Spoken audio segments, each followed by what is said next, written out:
nnyo mulongo wakama bafu obu tukyagenda mu maaso n'esiitaano y'ebyemizannyo programu eno waka tweyungako tubawo wakati wa Monday paka Lwakutaano ssaawa 5 paka ssaawa 6 wano ku KTV nga tusiitaana mu nsonga ezibasiza okubeera nga zikola amawulire that is mu byemizannyo mwena abatugoberera mitundu by'eggwanga ebyenjawulo mwebale nnyo mwebale ddala okubeera nga mutwekuumirako naye njala okujjukizaako bannaffe aba Royal Institute of Business and Technical Education bano basangibwa bwayise bannange batwalira abayizi bagende maaso okubeera nga ba hands on skills masomo ag'enjawulo because kyo kye basinga okukola omwana amaze P7 senior 4 ne senior 6 bebaniriza okubeera nga ba courses ez'enjawulo masomo ag'owaggulu balina courses mu diploma then ne certificate that is national diploma in accountancy yogera ku secretarial studies then balina art and design nursery teaching courses zonna ezetaga hands on skills mu generation gye tulimu basomesa ku institute basanga bayisa mu trading center over mu kibuga ky'eggwanga ekikulu Kampala ze kilometers 5 zovuga ku mukono gwo gwa ddyo ojja kuba obalaba okumanya ebisingawo bakubireko katikati director Lubega mukooneko kati omugambe ku KTV bangambye ndeeta omuyizi awo 0772 45 56 sembi ayana munya oba ku 0705 teeka wana mu 5 56 44 bajagena maaso okubeera nga ate bamuwa obukugu obw'enjawulo kale kakati nga bwe mbategezaako tutukoma ekitundu ekyokubiri namuko ku bagenyi wano mukwano gaffe atulaba abavudde mu muzannyo ogw'ebikonde muzannyo guno gigimu ku mizannyo oba olyawo ginanswanga wano munda mu ggwanga nyaffe Uganda naye ebiseera ebisinga nti abamu okugyenyigiramu baba betaaga okubeera nga ate obamanyisa ki ekigirimu naki ekigifaako ogenda maaso okubeera nga ate obasikiriza so namu wano ku bakulu abamu ku bo abankyaliddeko era ngenda bawa chance babuuze ku mulabi waffe owa KTV mu seconds ntono nyo then ate tuswitchinge atugende ku mulamwa omukulu wanjisebo omulabi wa KTV yali yagadde okumanya tuliko nani era amanya mbufunze then tusimbulirawo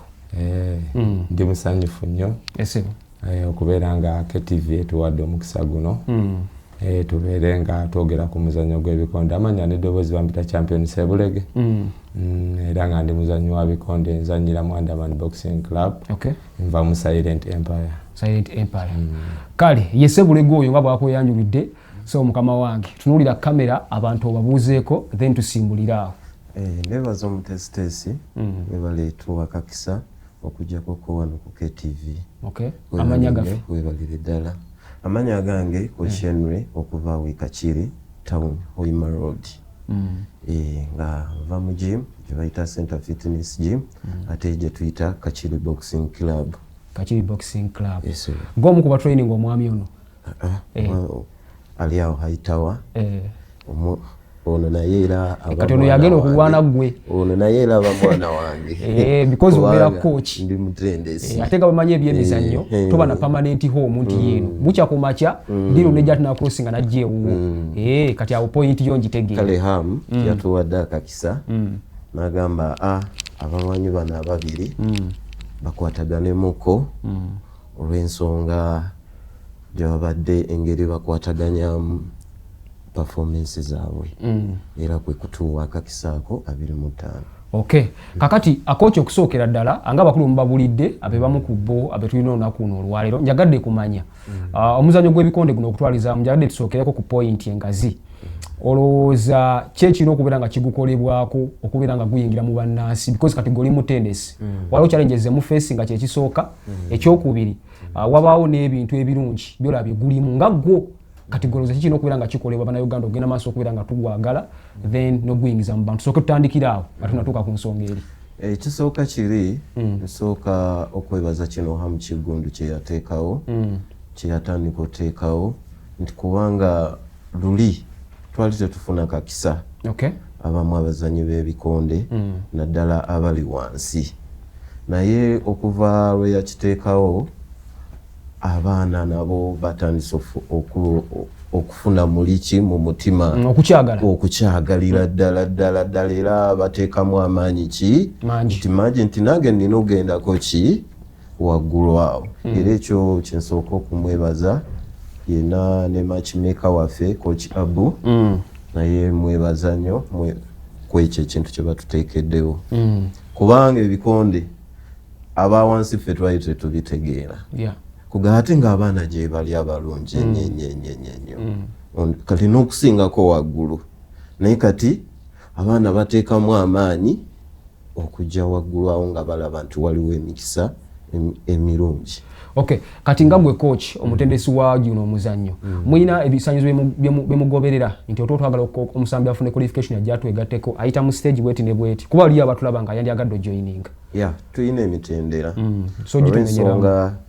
tuyina okubeera nga asooka naava waliwo empaka ze tuteekawo tournament ez'eggwanga novice ebyo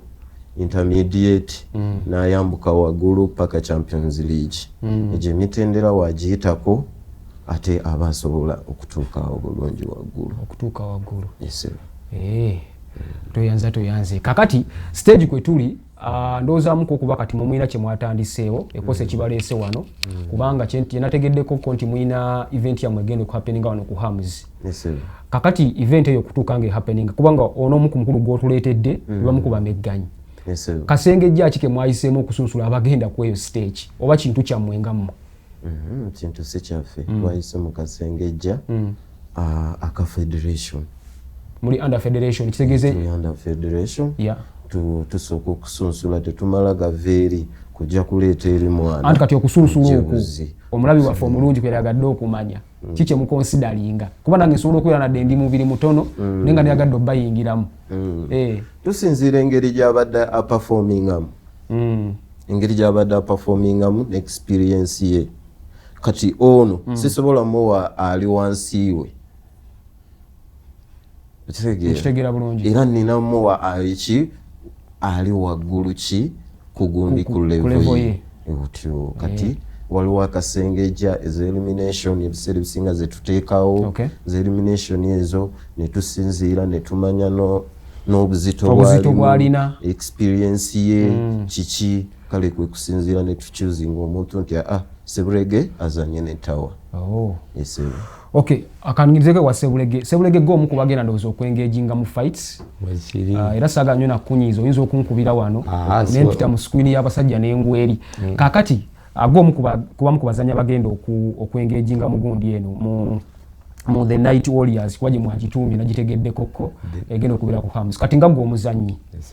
nteekateeka ki gye weeteeseteese okubeera ng'oyingira mu zino fight and of course tournament okutwaliza wamu ekifaananyi kyayo ekigazi golowooza kiza kubeera nga kituusa omuzannyo gw'obikonde nga gwe omuzannyi because mumala ebiru ebyammwe ebyenjawulo. Nsaba onzikirize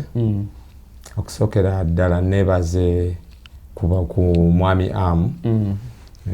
ne management ya gym ne ba matchmakers bonna bakocha Bukimpi bwe bali bangi abakagezzaako okutereka eno match ya the Night of the Warriors so we bataali badde tetwali badde nga oba oluusi ettaala litukola ki tubeera ku ttaala kati wengeri gye neeteeseteeseemu mbadde nzija nkola training okuva emabega naye nga nawumuza okuparticipatinga ku lw'ensonga nga ndaba siina level ntuufu wenyina kupafomingira engeri ebikonde bibadde biyimiridde naye kakati ndabawo light kubanga abagagga bwe bavaayo ne batusupportinga kirabika nti n'omwana ali wansi agenda okwagala okujozanya ki boxing nkoze training bulungi bakochi bange balungi nyina kochi Kebe nyina ne omukulu kochi Kajoba abadde mabega wange na Underman Boxing Club yonna badde mabega wange kale y'omu ku bameganyi omukulu ono Sebulege abamu ku bagenda okubeera nga atebengenga mu fight naye nawo kuna abakulu abala wano kati nnyo njagadde nabo basooke bajje wano beeko kye batugamba tulabe because ebiseera ebisinga omuzannyo gwonna oguba ogw'okuwanyisa wakati w'abantu ababiri buli omu aba n'ensonga kwasinziira ogenda maaso ogamba nti amaanyi ge gali wano kati Sebulege Muzanyo omu ku ba fighters abagenda okubeera naffe, then ono omwami mulano gwenjagala abamu ku bamegganya abakundiivu abagenda okubeera opponent w'omulala butya bw'abagenda okugenda maaso okubeera ng'ate beeyisa mwene engagement. Bagenda kuba batubuulira event egenda kubeerawo ddi and of course n'omuzannyo guno kiki basuubira kye guyinza okubeera ng'ate gukola. Mukama wange nkwaniriza ku KTV nsaba otule mu kamera eyo obuze ku bannayuganda amannya go gy'osambira gy'okookingira tutambulire awo mpola mpola. Mwasiye mutya mwenna abatwala ku KTV ng'amanya mpitibwa Champion Eye Tower Center Fitness. Okay. Mbeka kiri Champion Eye Tower. Yeah. Gwomu kubagenda okwengeginga n'ono omukulu Sebulege. Weeteese toosa otya gweri kubanga guno omuzannyo gubeerako ebintu bibiri okuwangula n'okuwangulwa. Kituufu kyo kine buwanguzi. Era nga trainingira ddala era nga nfuna ekimala okuwangula Hussein Sebulege. Ovudde mu ttiimu ki? Ovudde mu Center Fitness. Center Fitness. Goli muwekka oba mulimuko n'abalala? Tuli basatu abagenda ozannya. Ramadan Simakula nga yenze Eke Tower. Okay. Tunayo Haruna. Tubeerayo ne Joseph. Okay. Mutungu. Fight Joseph heavyweight. Tubayo nayo Haruna. Nayo ali Walter. Joseph fight satu. Tulinawo in fact waffe.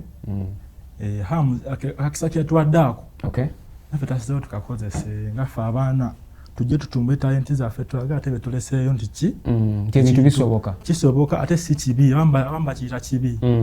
balabanga affe ababikuba nti tuli babbi. Omuzannyo guno gw'oyinza gwogerako nga gwotya kubanga ebbanga lyemmaze ng'ogwengejingamu oyinza okuba olina okusomozebwako ofunye because mu bulamu kibaawo n'ebirungi by'ogufunyemu gwe mukulabako okw'obuntu olowooza gukutuusizaawa ne future yo okutwalizaawa mu ng'omuzannyi agwenyigiramu. Ekituufu saani tuuse wano singa si bikonde kubanga kati kuneno obudde n'embeera yange kati so otegeera embeera yange ey'obulamu wenyimiridde. Okay. Kubanga abakoci bampa buli kimu ekyetaagisa treatment kale insurance buli kimu bakinkolera era nga sobola kuddaawo nti njagala kino nenjulanga manja wange n'ojula. Kale nsaba okowole ku bawagizi bo okubeera ng'ate bajja okuwagira then maaso wali tujja kukoonako date wegenda obaawo nenjala sooka obakowoole tujja kunzika ne coach oli atubuulire ekisembayo butya omugenda okubeera ng'ate abantu babasanga. Bananga abantu bekakiri mwenna nga mukimanyi fight the night of warriors Nakivubo Ham Stadium tubasaba mwenna mubeereyo kisaawe tukijjuze tulabe ebikonde ebigenda okubeera ebyenjawulo omwana wamuweeka nga nzannya Champion Eye Tower nga nkubagana n'omusajja Sebulege Hussein kirina kubeera mu masaba mubeereyo mujjuze ekisaawe tubeereyo mutuwagire naffe tufune muraabu eyongerayo ekintu kino waggulu kubanga tukitwala up top seri one the journey is just beginning. Esebo kale y'omu ku bamegganya abo abagenda okubeera ng'ate batunka muzannyo gw'ebikonde njagadde naye abeeko kyatugamba of course ekisembayo atukimanye nga tugenda mu event yaabwe ya weekend ndowooza ngenda kufuna ku coach coach agenda ku wrapping up abeeko byatugamba butya kiki balinawo of course because bagenza okujja wano nga balina event egenda okubeera ng'ate happeninga nga mukimanyi nti show yaffe tuvaawo ku 5 so njagadde obudde tubukozese buli omu afuna akakisa butya wayinza okubeera ng'ategeeza bannayuganda ku muzannyo guno abamu kumwe nkimanyi omuzannyo guno mugwagala n'ogulaba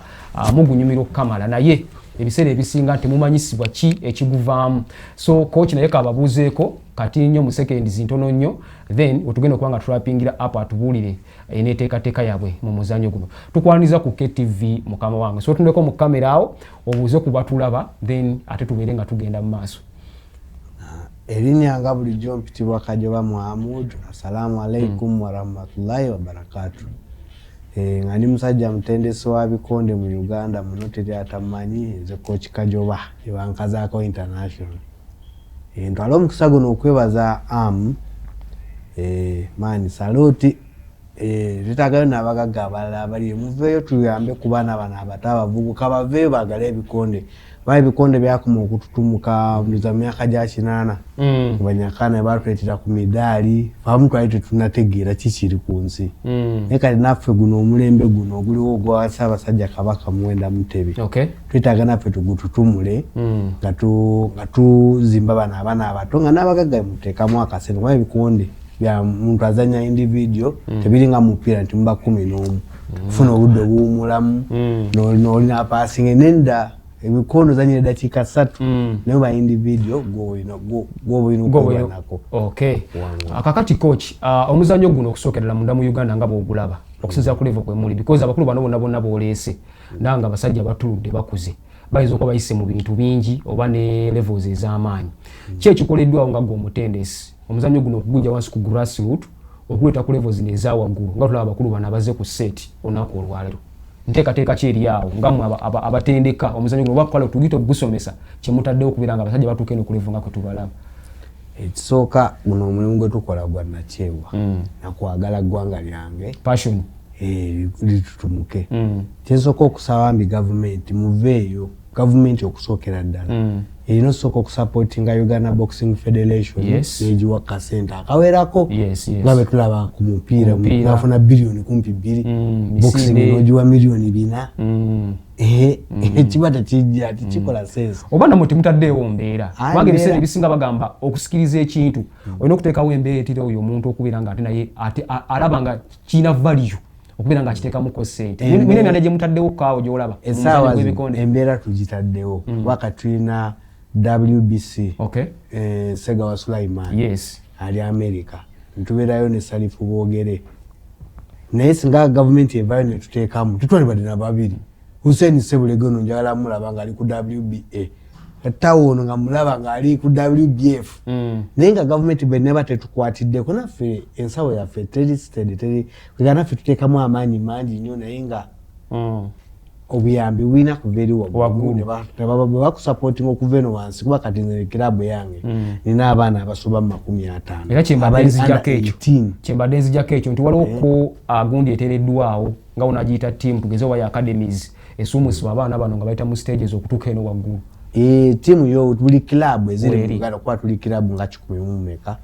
bakochi tuli mu 3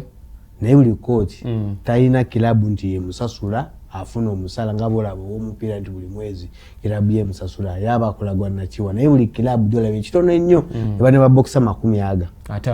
kwanze gereza nga kuyange zemba yina abaana kuva ku myaka 13 mpaka 18 nga bana abakulu bomba jjeko bine kati nzeefaayo nenoonya nenvuga boda yange nenfunayo omutwalo nembagulira obuugi nebamala training ne bali obuugi nobagulira ebikajjo nebamala training ne bali ebikajjo kati omwana atali determined nnyo tasobola kukibeeramu tasobola amala nakita naye gavumenti bebala gamba kati mumanyi under boxing club buli mwezi at least ndabaweerezayo ebintu bya mitwalo 3 bibayambeko ojja kulaba nga obwagazi bweyongedde then abantu abakigumira bakiteekamu ensimbi nga abantu abakigumira bo bangi kuba bebikonde mu ground gyebi toyanzike budde nobwe bututimawa twalisiibye wano paka budde ku kya naye olw'ensonga yakadde tugenda kuba tuwunzikawunzika mbadde nsaba egumu ku mulamandoozi ogutuleesa akatalekeka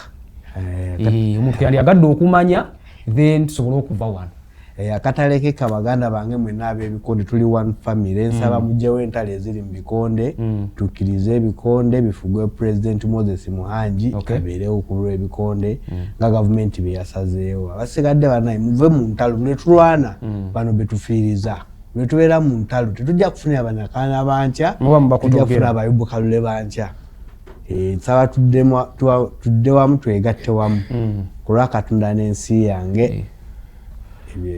kale toyanzege coach nendowooza abantu mbadde nsaba obategeeze ku kyemugenda okubeera nakyo ku weekend event yammwe bagimanyeeko of course abantu babeereyo nga baagala ensonga olaba omupiira abantu bategeezeeko banaye ku lw'omukaaga tugenda kulaba fire with fire High Tower versus Sebulege Hussein n'abalala bangi waliyo Emasaiba Musota muli gubojja mujje bangi ku lw'omukaaga next Saturday seno abule ejja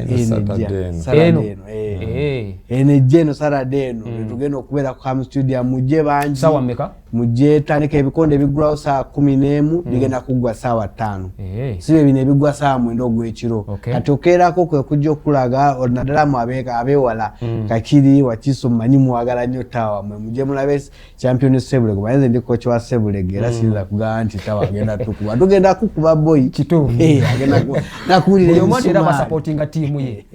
kale toyanzege wana Sebulege omu ku bazannyi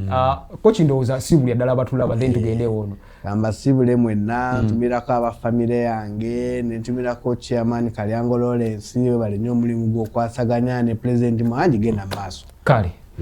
tuyanzege coach bwana Sebulege abalayi baffe gomu kubagenda okubeera mu ring bagenda kukunyiga ku lw'omukaaga bakoole then obayite nobayita tuve wano. Okay, ngezaako okubayita ennaku z'omwezi nga 25 Saturday eno. Yes. Nga Saturday eno tugenda kubeera kwa stadium awo era bajje bakuwagire mujje mumpagira abawagizi bange kyemmanyi byenkola ne byemmanyi mubimanyi ekigendo soko kubya omwami ono tamanyi kwogera linnya lyange ampita Sebulega ampita Sebulega atankana simanya Sebulega ndowooza oba ekitengo yakijjawa nenge erinnya kwe lirina ku uniform Sebulega Hussein era kye kigendo soko mukyonconya kati omanyi batugamba ebikola bisinga ebigambo kati batulinze ebikolwa n'oyo kakunga abawagizi be then tuwuzikira awo titumira ku bantu kati ninga ate budde butukuti kituufu ntumirako muzeeyi wange Kabinge Yusufu okuva e Butambala era nga bannabutambala mwenna mbayita mujje mumpagire ne ntumirako maama wange Amina Nabisaawe asibuka Elwamata nga mwenna mujje mpagire ne ntumirako Avesti Moto ne ntumirako ne manager John kale n'omukulu oli kawunzike ndoza tuveewo lumu champion ayitawa naye omusajja ono kigenda omukubya kubba linnya lya maama wange buli omu alinako munna akakuku koola abantu kati abantu bekakiye mwenna nga 25 olw'omukaaga luno eno ffenna tuggweemu hamu ebikonde bigenda kubeera bingi nnyo era mbaagala nnyo batumidde mwenna tubeereyo nentumyako ne maama wange kakiri eyo sako ne muzeeyi wange Ramadan Semakula ow'erinnya kale toyanzeege budde bwe bututimawa naye nga byo ensonga ziba nnyingi ez'okwogerako banaye bwe tutambudde abakulu bano katugende tulegende maaso okugira nga tubalaba ku lw'omukaaga ekinaavaayo fe wano ku KTV tujja bibakuŋŋaanyiza because program ebeera nsiitaano eyabyamizannyo yenze Sseggujja Amisi mukwano gwange tuddingana naku lwankya mukadde ke kamu 5 paka ku mukaaga ngenda bayunga ku lankyawo ne Bishop Dr. David Livingstone Kiganda Salo ng'akwongereyo mubeere bulungi ate era mweraba.